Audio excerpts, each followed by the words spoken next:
একটু খেয়াল করে ভাইয়ার কথাগুলো শুনে যাবেন, আর ভিডিওটা ভালো লাগলে বেশি বেশি করে শেয়ার দিয়ে যাবেন। আগে কথাগুলো শুনেন। ইউনূস সরকার একটি চুক্তি করেছে, নেতৃবৃন্দের মধ্য থেকে শুনেছেন। সেই চুক্তিতে প্রথমেই লেখা আছে আমেরিকার জন্য 18 কোটি মানুষের একটি বাজার আমেরিকা পেতে যাচ্ছে। আমরা আমেরিকার একক বাজার। প্রিয় ভাই ও বোনেরা, আমেরিকার যদি বাজার বাংলাদেশ হয়ে যায় এককভাবে, তাহলে এই বাংলাদেশের ওরা কৃষি পণ্য এই বাংলাদেশে রপ্তানি করতে চাচ্ছে, এই বাংলাদেশে ওরা তাদের অস্ত্র বিক্রি করতে চাচ্ছে, এবং বাংলাদেশের বাজারে তারা যে সকল পণ্য কেনার জন্য শর্ত দিচ্ছে, সেই বাজার বাংলাদেশ সেটা উচ্চ মূল্যে তাদের কাছ থেকে কিনতে হবে। প্রিয় ভাই বোনেরা, আমরা যে কেনাকাটা করি এটা কিসের টাকা দিয়ে করি?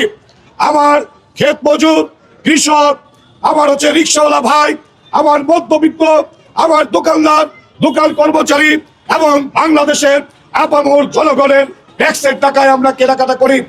আপনি আমি ট্যাক্স দেই, সেই ট্যাক্সের টাকায় আমি কম দামে যেখানে জিনিস পাবো সেখান থেকে কিনতে পারবো না।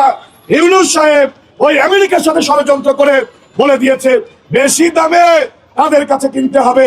উনি এই সিদ্ধান্ত কেন নিতে পেরেছে জানেন? বাংলাদেশে ওনার ট্যাক্স দেওয়া লাগে না।